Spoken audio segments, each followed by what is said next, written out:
As I'm in the middle of recording the final segment to the Anne Boleyn Reid Part 2 video, which is focusing heavily on relationships, I thought I'd take a break from that and look at an ITV article linked to me by a patron, where stereotypes of firefighters as muscle-bound men are putting women off signing up. I would love to know where the evidence for this comes from. I'm sure there is a peer-reviewed study that would in fact confirm that aesthetics frighten people, and it has nothing to do with the fact that they might think that they are not as capable of performing the job as their male counterparts who are in good shape.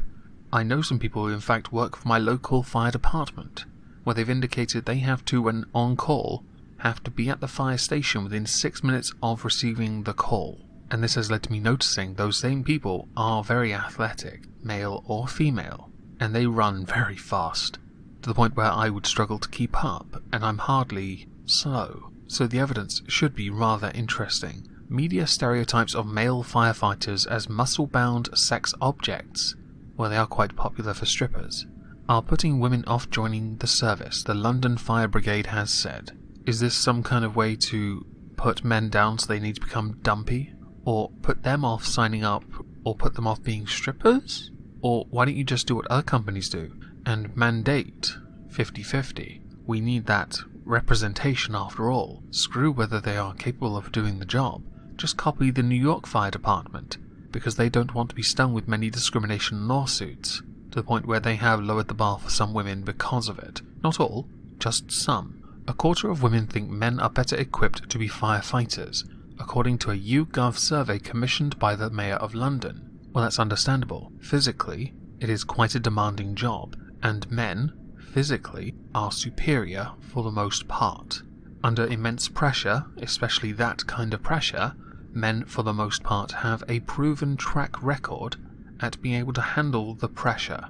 Women do not, cannot, have not, and for the most part, won't. I know that's a somewhat anticlimactic way of finishing the sentence, but it makes sense. It's good to see the London Mayor using some of that valuable money he has available that could instead go to the police on surveys that are basically showing where equality doesn't exist and what we need to do to tackle it. Just 7% of women thought the same of police officers when asked, do you think men are more able to do the job, women are more able to do the job, or they're both equally able? Well, that's good, because with police work, there are various different departments and responsibilities depending on where you are and which department you're in. Concerns about gender stereotyping have led the LFB to back proposals by the Advertising Standards Authority to ban sexist adverts. Well, now you're going to have to tell me now what the definitions for sexist are, and whether this will include both men and women in regards to who can be the victim of sexism. This is important because I want to know what your parameters are, and they have to be specific, which is right, because otherwise you run the risk of just saying, well, that's sexist because I took offence and my one view is worth like everyone's. London Fire Commissioner Danny Cotton called out the most recent series of ITV2 show Love Island for portraying the offensive cliché in its Firemen Challenge. I don't know what Love Island is, but there's a video from a Twitter thing of the Firemen Challenge, where the contestants, the male ones, strip down and pretend to save a female from danger in a sexualized portrayal of the profession. Virtue? Oh, virtue! How good do I look now? How utterly ridiculous.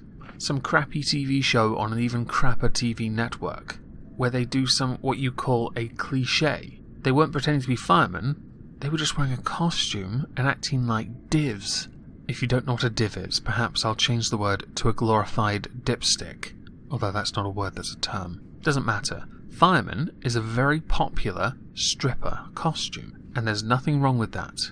I think you taking offence on behalf of other people is ridiculous. The first woman to hold the LFB's most senior position said, I'm especially concerned about how many young people think firefighting is for men. When you see some retards on a TV show dress up in a costume they have to remove anyway to save someone, where all the men on the show are ripped, buff, or whatever you want to call them, and also, simultaneously, because I now have watched an episode, Muppets. They couldn't be more intelligent if a ventriloquist had their hand up their arse and spoke on their behalf. When popular shows like Love Island roll out every offensive cliché possible, how is it offensive? It promotes the fire department. With their so-called Fireman Challenge, it was a play on words for a show that was ridiculous from the offset. I've also seen a video now after recording this little bit by I Hate Everything on Love Island. I think he did a fantastic job covering it, and he sounded even more bored of it than I could ever be. Congratulations. It reinforces the misconception that all firefighters are muscle-bound men. No wonder so many young women are put off by that. To fight sexism, you've decided to say that because of a TV show called Love Island, with a massive group of idiots who clearly need to go back to year 7, or possibly go back to the time before they were conceived and ask their fathers to pull out upon moment of conception, because honestly, they do not represent you. What the fire department does speaks volumes for itself. Its reputation is not derived from how others portray them. It is derived from their actions, their ability to handle the pressure, their ability to save lives, which is what they do. They save people. You put out fires, and if people are trapped, you save them, if you can. How on earth does Love Island reflect negatively on you, since you are the only person here taking offence? And yes, a YouGov commissioned survey, which was an utter waste of money, concluded some rather interesting results. But quite frankly, it is all redundant. The only way you're going to get the gender equality and the less offensive stereotype nonsense is by implementing a certain level of authoritarianism to the point where people can't see those ads and strippers are banned from wearing those costumes, and TVs are not allowed to use them if they in any way sexualize a very serious profession. Are you a virgin, Miss Cotton? Other high-profile examples of sexist stereotypes cited in the Brigade's research include a Suzuki advert featuring Anton Deck which mentioned fireman training, and an advert for Harpic toilet cleaner which saw female characters objectifying a male firefighter. Well, you know who that's really offensive to. Yeah, the women. I was playing GTA 5 the other day, and on the radio thing, on the game, a woman was talking about how women talking bad about other women is the worst form of misogyny. I bet this is the same kind of thing that Miss Cotton would think. Of just over 5,000 operational firefighters in the LFB, there are around 300 women. That representation, though. Additional research by the LFB among women revealed concerns that the fire service is a very masculine environment and a sexist field. I would argue that maybe certain traits that are derived and considered to be more masculine by nature, strength, power, being able to work well as a team, could be considered in those circumstances in that environment as sexist, but it is not. You have to be able to work well as a team, and if you don't fit in, you have to do more to fit in, or tell them you just don't fit in, can you help? Like, is that so hard? I say this from personal experience. I don't fit in with people. I never have. So when I mentioned it to people I find it hard to fit in, they didn't deride me for it. They helped me. Is that so hard to do, or do you want to be a victim? Why is it so hard for people to ask for help? Miss Cotton urged advisors, journalists and marketers to stop using lazy cliches. I would argue they can do whatever they want if it makes them money, which is what they want to do. Advertisers want to make as much money for the people they are promoting. Journalists want to get the most clickbaity article out there, and marketers, well, that's basically advertisers. As she urged 40 news editors across national and local titles to curb their usage of sexist language, subjective. She has said, it was 30 years ago that people were shocked to see women police officers, and it's frankly embarrassing that the public are still shocked to see women firefighters today. The armed forces and the police force have been enriched by having women better represented across their ranks, and it's time the fire and rescue services caught up. Role models like Juliet Bravo and Jane Tennyson changed people's perception of women in the police force.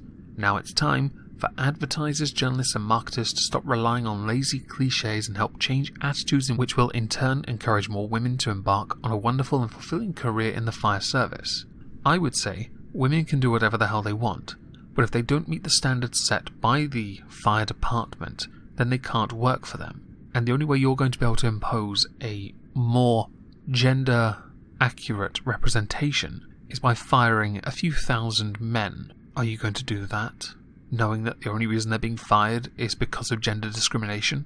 Or is that reverse sexism and therefore not a thing to you? The ASA launched a consultation in May which proposed that adverts must not include gender stereotypes that are likely to cause harm, subjective, or serious or widespread offence, again another subjective thing.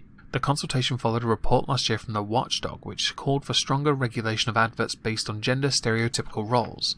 Well, I hope they actually do this and don't do the infamous Let's just ban everything that insults a woman, but keep anything in an advert that insults men. Because I see those all the time with video games, and I think they're the cringiest thing I've seen since Sean Head wrote a comment on a Chrisiosity video saying she wouldn't autistically screech anymore because it had gotten too popular even though she helped popularize it.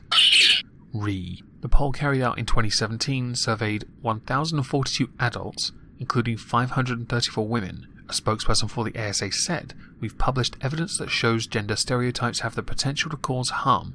Potential doesn't actually mean they do. You're just analysing and saying, yeah, this could offend someone. That's like saying, yeah, this alcohol could kill you if you drink too much of it." I know someone's going to say that's a false equivalence. You know what I mean? Potential doesn't mean actual. We've already been taking action to ban ads which reinforce harmful stereotypes, and we'll publish the results of our consultation around new rules for advertisers later this year. Oh, I can hardly wait for Sadiq Khan to implement some of that trash. Anyway, this entire article just seems to come across as men being men is bad and that's sexist and puts people off, puts women off in fact, and that's not fair because that's sexist and bad. Like Napster. Anyway, all that aside, I hope everyone has a lovely Wednesday, and thank you all for listening. Oh, goddowns. In your arse. Imagine my shock